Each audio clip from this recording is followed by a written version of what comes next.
Bonjour et bienvenue sur le plateau de Vitamine B. Aujourd'hui encore, on va essayer de chercher dans la Bible quelques histoires qui pourraient nous aider à la vie de tous les jours, qui pourraient nous permettre d'aller un peu plus loin dans notre réflexion par rapport à Dieu et par rapport à la vie. Aujourd'hui, on a Philippe de Kourou. Bonjour. Bonjour Olivier. Bienvenue sur ce plateau. Merci. Merci de prendre le temps pour nous partager ce que vous avez vécu et ce que vous vivez encore aujourd'hui. Merci. Vous êtes chanteur, compositeur, interprète, vous réalisez des clips vidéo, une vie bien remplie. Très bien remplie, oui.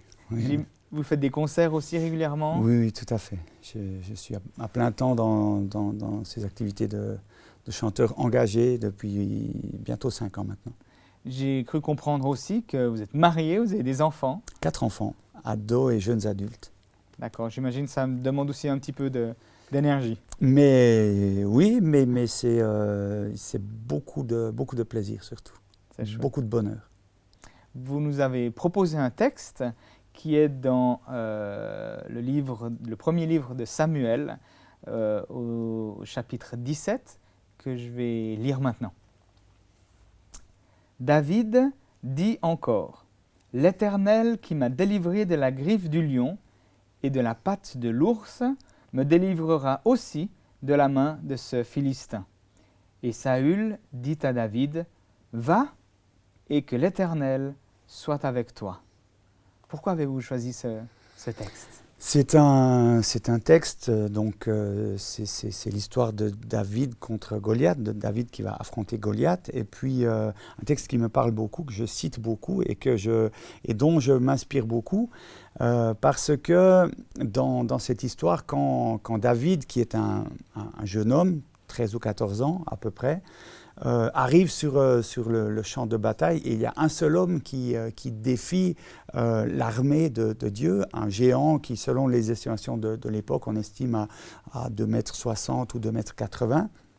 Il est là et il nargue l'armée de Dieu, et tout le monde est terrorisé par ce géant. Et puis ce petit jeune homme, cet adolescent, dit « Mais moi je vais aller combattre ce géant. » N'est-ce pas de la folie ? C'est une folie pure. Alors, on lui met une armure et tout ça, et puis il ne peut pas se bouger avec cette armure, donc il enlève cette armure, et puis il dit non, moi je vais aller le combattre comme ça, avec non pas une arme de guerre, une espèce de jouet d'enfant ridicule qui est une fronde. Et le roi Saül lui dit mais quelle folie as-tu ? Qu'est-ce qui te permet de penser que tu vas réussir à atteindre ce géant? Et David dit quelque chose d'extraordinaire. Il dit, voilà, moi je suis berger. Et lorsque dans mon troupeau, un lion ou un ours vient attaquer, voler une brebis de mon troupeau, alors moi je poursuis le lion et l'ours et j'arrache la brebis de la gueule du lion et de l'ours. Et donc ce que l'on voit là, c'est que David avait appris à utiliser cette fronde, de sorte qu'il était extrêmement habile, et qu'il savait que comme il avait réussi à tuer le lion et l'ours et à arracher ces brebis de leur gueule, eh bien il allait réussir à tuer ce Philistin aussi. Et cette image, elle est extrêmement intéressante dans nos vies, parce que dans nos vies, nous rencontrons souvent des obstacles et souvent des géants qui se dressent devant nous. Et pour ma part, j'ai expérimenté plus souvent qu'à mon tour comment la parole de Dieu, que j'appelle non pas la vitamine B, mais la vitamine Céleste. Céleste, d'accord. Voilà, c'est un mot. On pourrait changer le nom de l'émission peut-être. Je ne sais pas. Non, elle est très bien comme ça. Mais je sais que j'ai besoin. La Bible, pour moi, ce n'est pas un livre que je lis tous les jours avec des histoires que j'ai déjà lues X fois. Bien, ouais, ça s'est passé comme ça, tout ça. Tout le côté historique m'intéresse finalement assez peu. Ce qui m'intéresse, c'est cette nourriture spirituelle, si vous voulez, que je peux utiliser avec des textes précis pour vraiment remporter des victoires. Je peux utiliser ces textes pour affronter des situations et trouver des moyens concrets pour affronter les situations que j'ai à affronter. Vous avez écrit une chanson très belle et vous avez réalisé un clip vidéo qui parle justement d'aller à contre-courant. que je vous propose de regarder un petit extrait maintenant ensemble. Avec plaisir. Tout va trop vite, tout va trop fort, dépasser les limites, encore et encore.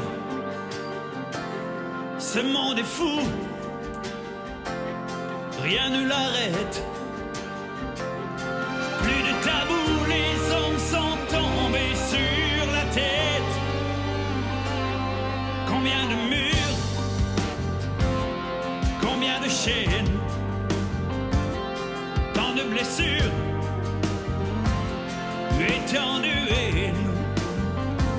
Dresser les barrières de l'indifférence, exploser les frontières de la violence. C'est pas vrai qu'on peut rien faire, même si ça n'est qu'un peu d'eau dans la mer. Moi, je suis prêt à marcher à contre-courant, défiant les vagues et les vents, résister à l'air du temps, délirant, décadent, oser la différence.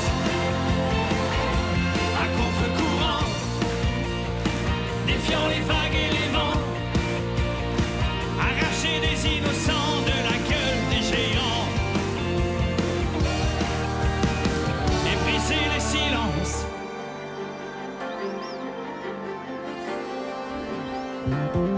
Garder mon âme, rester debout, porter la flamme, aller jusqu'au bout, plutôt souffrir qu'abandonner. Un autre petit bout de texte dans votre chanson, c'est Lève-toi, viens, je t'emmène, tu verras bientôt tomber les chaînes, si tu es prêt à marcher. Moi, en lisant ça, en écoutant ça dans votre chanson, j'ai l'impression que c'est comme un message pour ces personnes qui sont prises dans ces griffes, comme vous dites, hein, et ils ont une part à jouer. Alors, oui, là, pour être très clair, quand cette phrase-là, je la lance plutôt à tout un chacun, aux gens qui peuvent être spectateurs, qui peuvent dire, voilà, de toute façon, voilà, qu'est-ce que je peux faire moi, ou le monde va mal, quand vous parlez avec des gens, tout le monde s'accorde. En tout cas, les gens sont assez unanimes là-dessus. Tout le monde va mal, c'est pas possible, c'est la faute au gouvernement, c'est la faute aux politiques, c'est la faute à la droite, à la gauche, tout ce que l'on veut. Mais finalement, le monde va mal et nous, on ne fait rien parce que qui sommes-nous pour prétendre faire quelque chose? Le slogan de notre association, c'est « On ne peut pas tout changer dans le monde, mais on peut tous changer quelque chose ». Et on a tous une part à faire. Et cette phrase-là, c'est plutôt pour dire, mais ne reste pas assis béatement comme ça, à te plaindre ou à te lamenter ou à simplement constater, mais lève-toi, recherche quelle est ta part, pourquoi tu es sur Terre, pourquoi, en deux mots, pour faire quoi, et commence, marche, commence de nager à contre-courant. Et c'est vrai que c'est vraiment de la nage à contre-courant, parce qu'actuellement, tout ce que les médias nous montrent, etc., tout nous ramène à soi, à profiter, à jouir de la vie, etc. Moi, je jouis de la vie, je profite, je vis une vie extraordinairement passionnante, heureuse, merveilleuse, parce que je m'occupe des autres. Parce que je vis une qualité de vie extraordinaire depuis le moment où j'ai arrêté de regarder mon petit nombril poilu et de m'occuper des autres et de chercher à être simplement un instrument, un outil dans la main de Dieu, invisible. J'aimerais bien être plus invisible. J'aimerais bien que sur ce plateau, on puisse ne pas me voir, simplement pour simplement être invisible dans la main de Dieu et avoir une portée. Et ça, c'est extraordinaire. Alors, certaines personnes, quand ils vous regardent justement à travers leur télévision, leur ordinateur, ils se disent « Waouh, Philippe de Courroux, il est engagé dans plein de choses, il a des talents incroyables, il chante, il est producteur, il doit avoir des millions. » Et puis, en même temps, vous avez écrit un petit livre ces mots dont Non. j'avais peur, vous vous comparez peut-être à un petit David qui n'avait pas tous les outils. C'est ça. C'était pas un homme de guerre, c'était pas non plus un politicien, et pourtant il a changé le cours de l'histoire de son peuple. Dites-nous un petit peu, est-ce que on peut réellement vivre des choses incroyables en étant quelqu'un d'ordinaire, de tout simple? Alors moi, je suis quelqu'un de plus qu'ordinaire. Ce livre raconte l'histoire d'un petit garçon bègue qui est devenu chanteur. Et c'est vous? Et c'est moi, bien sûr. C'est d'ailleurs la différence quand on regarde la photo du livre, on comprend ce que Serge Gainsbourg disait. La différence entre la beauté et la laideur, c'est que la beauté ne dure pas. C'est ça, Voilà, très bien dit. donc j'ai beaucoup aimé dans ce livre parler de ce que Dieu a fait à travers moi. Quand on me présente dans les pays africains, par exemple, on dit le grand chanteur suisse qui arrive, je dis attendez, non, il y a juste, je vais rectifier un peu, je suis un petit chanteur avec un grand Dieu.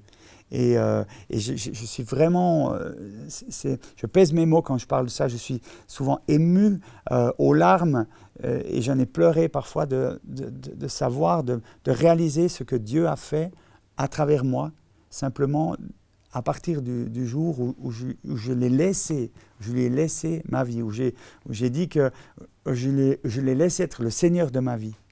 Et c'est extraordinaire. Et ce que j'aime dans le récit de cette histoire, c'est que chacun peut s'identifier et chacun peut, toute objectivité, dire « Ok, si ce gars-là a pu faire ce qu'il fait, alors moi je peux aller un bout encore. » Vous voyez, c'est pas l'artiste qui vient, qui est beau, qui est grand, qui est fort, qui a toutes les qualités. Il y a des gens, ils ont tout et le reste. Moi, j'avais pas ça. Parfois, j'avais même pas le reste. Mais à un moment, j'ai confié ma vie au Seigneur et lui a fait. J'ai vécu des miracles extraordinaires que je raconte dans ce livre.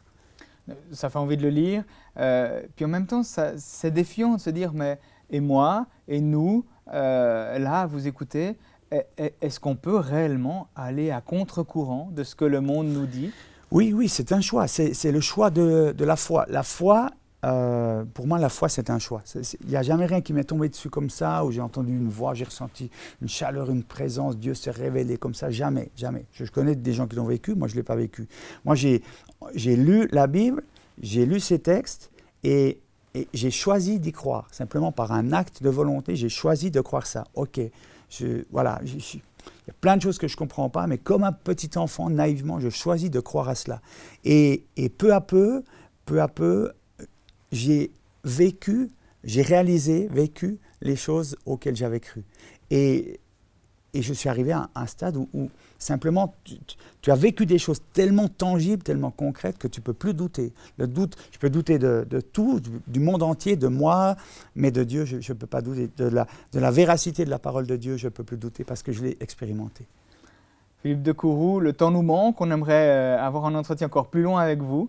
Une prochaine fois. Mais pourquoi pas. Alors merci beaucoup pour votre partage, merci pour ce que vous avez offert aux téléspectateurs de Vitamine B et aussi à travers votre livre, vos clips vidéo qu'on peut retrouver certainement sur Internet. Ou sur mon site, ou sur votre site. www.decourroux.ch. D'accord, merci Bienvenue. beaucoup. Merci c'est à gentil. Merci à chacun d'entre vous d'être fidèles avec nous pour réfléchir, découvrir de nouvelles choses dans la Bible. Alors, j'espère vous retrouver prochainement sur le plateau de Vitamine B. Au revoir.